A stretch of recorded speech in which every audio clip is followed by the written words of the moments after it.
안녕하세요. 글로벌토스 원선홍입니다. 오늘 소개해드릴 차량은 메르세데스 벤츠 S클래스의 플러그인 하이브리드 모델이죠. S560e를 좀 소개를 해드리려고 합니다. 메르세데스 벤츠 역시 이제 다른 브랜드들과 마찬가지로 발빠르게 이제 전동화 모델을 좀 소개를 하고 있습니다.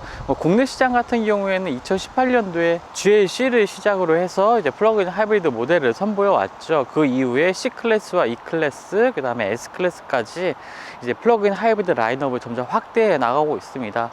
메르세데스 벤츠 같은 경우에는요, 이제 글로벌 시장에서 올해 20개 차종 이상의 플러그인 하이브리드 모델을 선보이겠다라고 발표를 했습니다. 이 플러그인 하이브리드 시스템 같은 경우는 이제 3세대 모델까지 좀 진화를 했고요. 더 나아진 동력 성능, 그 다음에 효율성 이런 것들을 특징으로 하고 있습니다. 국내에서는 소개되지 않았지만 해외 시장 같은 경우에는 S550e 모델도 소개가 됐었죠. 그리고 3세대로 이제 플러그인 하이브리드 시스템 발전을 하면서 그 새로운 시스템이 탑재된 모델이 S560e 모델입니다.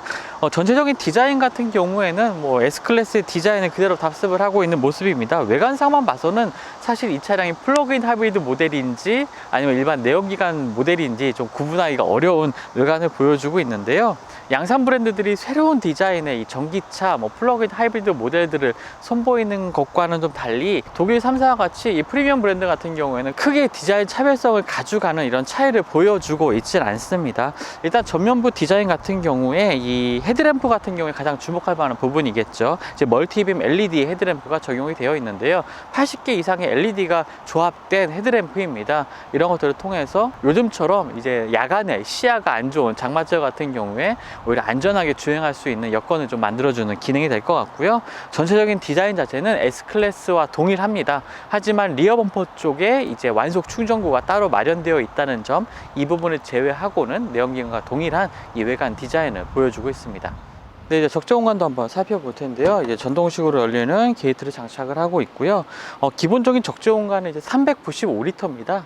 이 정말 플래그십 세단 치고는 조금 적은 적재 공량이긴 한데, 그 이유는 이제 플러그인 하이브리드 모델이다 보니까 이 아래쪽에 시트, 2열 시트 뒤쪽, 그리고 트렁크 안쪽에 이제 배터리가 탑재가 됩니다. 그래서 조금 이제 적재 공간이 많이 줄어든 부분이 있죠.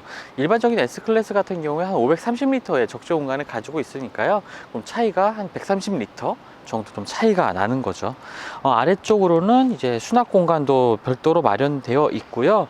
또 이 수납 공간 같은 경우에 이렇게 완속 충전, 가정에서 이제 220V 플러그에 이제 꽂아서 충전할 수 있는 이 충전기도 따로 마련이 되어 있습니다. 가정에서 충전하는 경우에 한 6시간 정도 완속 충전을 통해서 가능하고요. 이제 일반적인 그 공용 충전기의 완속 충전을 이용하는 경우에는 한 3시간 반 정도 소요가 됩니다. 그리고 S560e의 배터리 충전구 같은 경우에는 좀 리어 범퍼 오른쪽 아래쪽에 위치를 해 있습니다. 시동이 걸려 있는 상태에서는 열리지가 않고요. 시동을 끈 상태에서만 손으로 눌러서 열 수가 있습니다.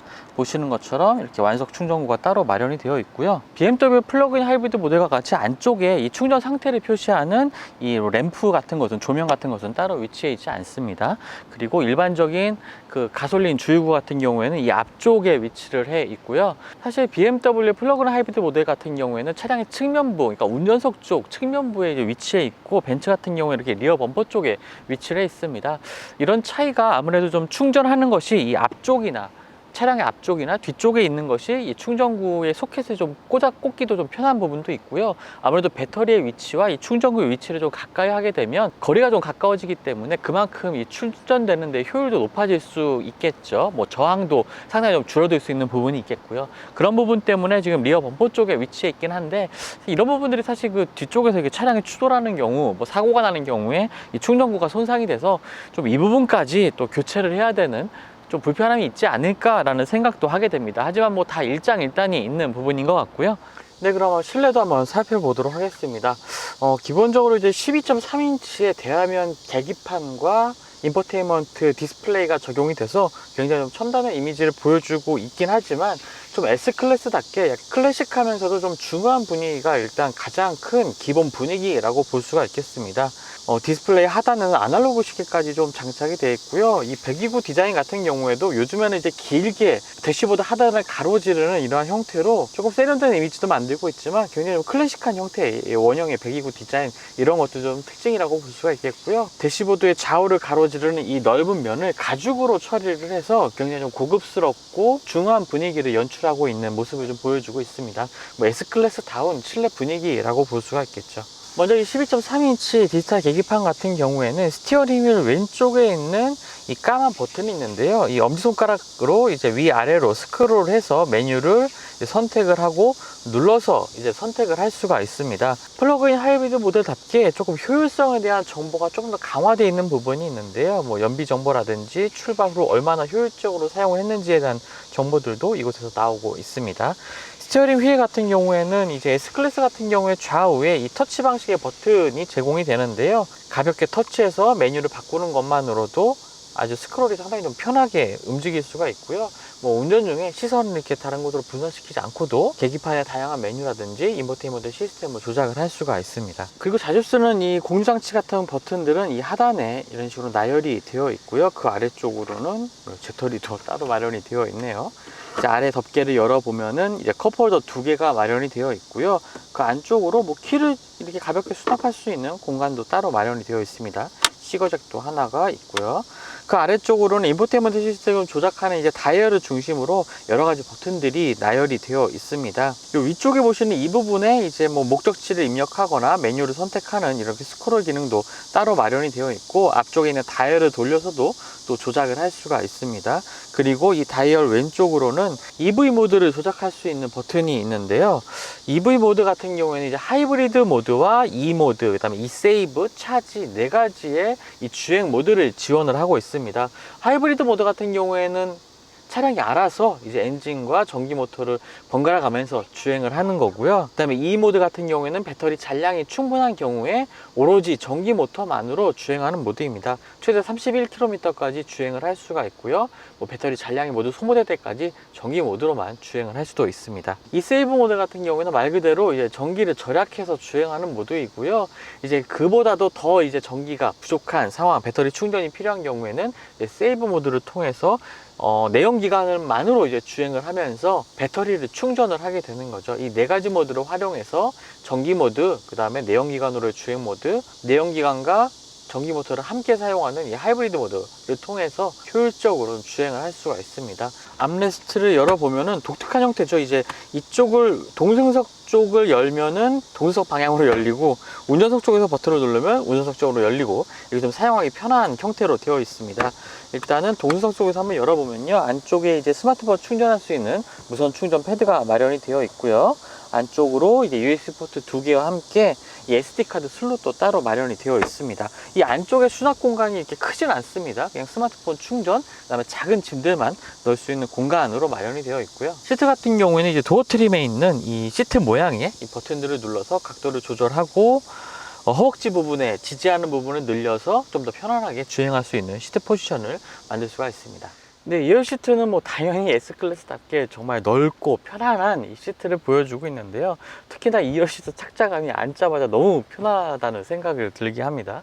거기다 헤드레스트 같은 경우에 폭신한 쿠션이 좀 더해져 있어서요, 좀 머리를 기대면 정말 좀 편안하게 좀 지지할 수 있는 부분도 느낄 수가 있고요. 일단 뭐 두말할 필요 없이 무릎 공간, 뭐 헤드룸 공간 굉장히 여유가 있습니다. 하지만 이 헤드룸 공간 같은 경우에는 주먹이 하나 정도가 들어가는 공간이긴 하네요. 아무래도 시트 아래쪽에 또 배터리가 수납되는 부분이 있다 보니까 시트 높이가 조금은 좀 높아진 듯한 것을 확인할 수가 있습니다. 그리고 앞쪽에는 이제 각 시트마다 이제 2개의 모니터가 따로 마련이 되어 있는데요. 이것을 통해서 뭐 오디오 같은 것을 조작할 수도 있고, 또 암레스트 안쪽에 보면은 이렇게 수납 공간과 함께 HDMI 포트도 따로 마련이 되어 있습니다. 그래서 이쪽에 이제 미디어 기기를 연결을 해서 영상을 이 화면을 통해서도 볼 수가 있고요.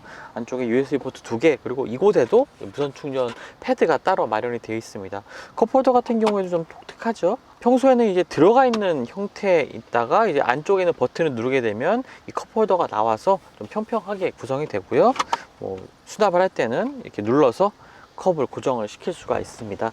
이 안쪽에도 수납 공간이 있거든요.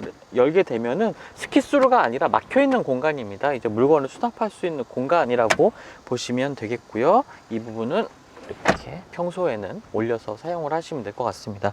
시트의 각도 조절도 굉장히 잘 되는 부분이 있는데요. 특히 이제 왼쪽과 오른쪽 시트에 조금 차이가 있습니다. 이제 오른쪽 시트에는 발받침 부분까지 따로 마련이 되어 있어서 발을 좀 더 쭉 뻗을 수 있도록, 그리고 이제 조수석 쪽의 시트를 앞으로 젖혀서 발을 좀 더 길게 뻗을 수 있고 좀 편안하게 이동할 수 있는 공간이 마련되어 있고요. 지금 제가 앉아 있는 이 왼쪽의 시트 같은 경우에는 따로 아래쪽에서 이 종아리 받침이 따로 나오진 않습니다.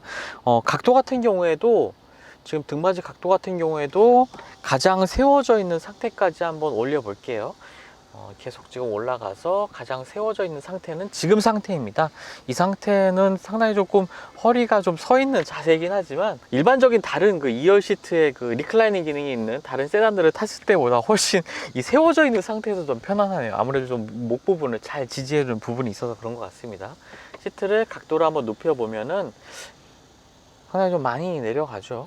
굉장히 편안하게 이동할 수 있는 각도까지 조금 내려갑니다. 이 정도 각도까지 내려가서 장거리 운행에서도 좀 편안하게 이동할 수 있는 여건을 마련하고 있고요. 앞쪽에는 이제 송풍구와 함께 공장치 조작 버튼들도 있고 좀 이제 시간이 흐른 듯한 이런 분위기이긴 한데, 이 CD 플레이어, DVD 플레이어인지 CD 플레이어인지는 좀 제가 지금 명확하게 확인이 안 되네요. 자, 이 CD나 DVD를 넣을 수 있는 이 슬롯이 따로 마련되어 있고, 아래쪽으로는 두 개의 C거잭이 마련되어 있어서 또 별도의 충전도 이곳에서 할 수가 있을 것 같습니다. 그리고 B필러 쪽에 송풍구도 마련이 되어 있고요. 지금 이 2열 시트 같은 경우에는 이 도어 쪽에 이 윈도우가 관련된 버튼들이 4개나 있습니다. 2열 뒤쪽에 햇빛 가리개와 이 도어 쪽에 햇빛 가리개를 조작할 수 있는 버튼들인데요. 일단 이렇게 전동식으로 내려가는 이 햇빛 가리개, 그리고 한 번 더 눌러주게 되면 이게 도어 글라스가 열리게 되는 거죠. 그리고 그 아래쪽에 있는 버튼들을 눌러보게 되면은 이 시트 뒤쪽에 있는 이 햇빛 가리개가 작동을 합니다. 전동식으로 올라오는 기능이고요. 그리고 머리 위쪽에 있는 루프 글라스 같은 경우에도 이쪽 버튼을 통해서 2열에서도 조작을 할 수가 있습니다. 앞쪽에는 또 거울도 마련되어 있어서 좀 외모에도 신경을 쓸 수가 있을 것 같고요. 좀 전체적으로 굉장히 좀 편안한 이 2열 시트 S클래스 다운 2열 공간을 좀 보여주고 있습니다. 네, 그럼 지금부터 멜스 벤츠 S5602의 주행 성능도 한번 알아보도록 하겠습니다. 일단 파워트레인 같은 경우에 V6 가솔린 엔진과 이제 전기 모터가 결합된 플러그인 하이브리드 시스템이 탑재가 되어 있습니다. 가솔린 엔진 같은 경우에 367마력을 발휘하는 이 가솔린 엔진이 탑재가 되어 있고요. 전기 모터 같은 경우에는 122마력입니다. 그래서 이 시스템 종합 출력이 476마력에 달하거든요. 굉장히 고출력의 파워트레인이라고 볼 수가 있겠죠. 하지만 이제 플러그인 하이브리드 모델이다 보니까 이 출력과 효율성, 이 두 가지를 모두 다 잡은 이 파워트레인이라고 할 수가 있겠습니다. V6 엔진만으로도 이미 복합 연비가 10.1이거든요. 뭐 차량의 무게가 지금 한 2.3톤 가까이 되는 굉장히 무거운 차량임에도 불구하고 엔진 자체의 내연기관 엔진 자체의 뭐 효율성도 그렇게 나쁜 편은 아닙니다. 하지만 여기에 플러그인 하이브리드 시스템이 결합되면서 굉장히 좋은 효율성을 보여주고 있죠. 먼저 이 플러그인 하이브리드 시스템 같은 경우에 4가지 이제 주행 모드를 지원을 하고 있습니다. 지금은 E 모드로 주행을 하고 있습니다. 완전히 전기 모드, 전기 모터의 힘만으로 지금 주행을 하고 있는 거죠. 이 전기 모터의 힘만으로도 최고 140km까지 주행을 할 수가 있습니다. 지금 이제 E 모드로 주행하고 있다 보니까 전기차와 거의 흡사한 이 실내 분위기를 좀 확인을 할 수가 있는데요. 뭐 들리는 소리라고는 노면에서 올라오는 소음 정도만이 들리고 있습니다. 이 상황에서도 이제 가속을 하게 되면은 이제 전기 모터의 출력이 발휘가 되고, 또 여기에 급가속하는 상황에서는 이제 내연기관까지 더해지면서 이 모드에서도 내연기관이 급가속을 하는 상황에서는 언제든지 개입할 준비를 하고 있다가 급가속 상황에서 개입을 해서 넉넉한 출력을 발휘를 하게 됩니다. 이 전기 모터가 개입하면서 운전자를 좀 내연기관 차량과 일반적인 내연기관 차량과는 다르게 좀 지나치게 압박하는 듯한 그러한 토크를 발휘하는 것보다는 좀 한 단계 한 발 뒤로 물러서면서 조금 더 내연기관 차량과 그렇게 크게 이질감 없는 이 가속 성능을 보여주고 있다라고 좀 할 수가 있겠습니다. 뭐 이러한 부분들을 통해서 이제 차량이 전체적으로 이 내연기관 차량과 주행할 때의 그 감성, 주행 감성 같은 것들이 그렇게 크게 다르지 않고 이질적으로 느껴지지 않는 분위기를 연출하고 있는 것이 이 메르세데스 벤츠 플러그인 하이브리드 차량의 좀 특징인 것 같은데요. 주행 모드를 eSave 모드로 바꾸게 되면은 저 배터리 소모를 최대한 좀 아끼게 되고요. 이제 차지 모드로 바꾸게 되면은 전기 모터가 작동되는 것을 완전히 멈추고 내연기관만으로 이제 주행을 하게 됩니다. 이러면서 배터리 전력을 이제 계속 충전을 하게 되는 거죠. 뭐 감속하는 상황이라든가 가속 페달에서 발을 떼는 상황, 이런 상황에서 이제 계기판 상에 이제 차지 모드가 이제 표시가 되면서 배터리가 충전이 되고 있다는 것을 알려주게 됩니다. 내연기관과 전기모터가 이렇게 서로 밀당하듯이 왔다 갔다 서로 역할 분담을 해가면서 이제 때로는 같이 일을 하기도 하고 때로는 따로따로 일하기도 하고, 사실 지금처럼 일반 도로에서 그냥 주행을 하는 경우에는 어느 순간에 뭐 내연기관이 개입을 하는지 어느 순간에 뭐 전기모터만으로 주행하는지 이게 쉽게 알아차리기 힘들 만큼 그만큼 이제 차량의 정수성도 좀 좋아서 내연기관이 작동하는 그 엔진 같은 경우에도 좀 실내로 막 밀려드는 부분도 없기 때문에요. 그러한 부분을 잘 못 느낄 수도 있을 만큼 이 과정들이 굉장히 조용하게 아주 발빠르게 이루어지는 것이 정말 인상적인 부분인 것 같습니다. 이렇게 고출력의 플러그인 하이브리드 파워트레인에 대한 좀 자세한 설명이 없이도 그냥 주행하는 순간 굉장히 좀 편안합니다. 내연기관 차량을 주행할 때보다 굉장히 좀 여유로운 주행이 좀 가능한 게 특징이고요. 또 거기다가 효율성도 굉장히 높은 부분이 있겠죠. 특히나 고속 주행할 때 이 안정감은 역시나 벤츠라는 생각이 들게 하는 부분입니다. 저속으로 주행할 때는 뭐 차분한 이런 분위기의 서스펜션 세팅을 느낄 수가 있지만 이 속도를 올려서 뭐 고속 주행을 하는 상황에서는 굉장히 서스펜션의 강도 자체가 살짝 단단해지면서 차를 굉장히 잘 잡아주는, 그리고 도로에 완전히 밀착시키는 이러한 분위기도 좀 전달을 받을 수가 있는데요. 역시나 S클래스다운 이런 주행 질감을 보여주고 있습니다. 이제 한 가지 조금 아쉬운 점은요, 바로 이제 S클래스가 이제 끝물이라는 점입니다. 올해 말에는 이제 새로운 S클래스가 공개될 예정인데요. 뭐 S클래스 벤츠 같은 경우에는 이제 비중있는 한국 시장이다 보니까 S클래스 나오자마자 한국 시장에서 아마 출시를 하겠죠. 그래서 이제 S5602 같은 경우에도 거의 이제 S클래스의 마지막 올 하반기 이제 판매만에 남겨두고 있는 그러한 차량이기도 해서 지금 사실 구매를 하는 것이 좋은지 아니면 차기 S클래스를 기다리는 게 좋은지 이런 부분에서는 소비자분들이 좀 고민이 많이 될 것 같습니다. 신차가 나오기 전에 좀 더 저렴한 조건으로 구매를 할 수 있는 기회가 되지 않을까. 아마 딜러를 직접 방문해 보시면 아마 좀 확인하실 수도 있을 것 같습니다. 저는 사실 요즘에 플러그인 하이브리드 모델이 너무 좀 마음에 들거든요. 뭐 어떤 브랜드에서 나오는 모델이든 간에요. 그런 점에 있어서 이 플러그인 하이브리드 모델 그리고 S560E 모델 정말 만족스러운 성능을 보여준 차량이 아닐까 이렇게 싶습니다. 지금까지 글로벌 오토스 원서동이었고요. 저는 또 다음 시승을 통해서 만나뵙도록 하겠습니다. 감사합니다.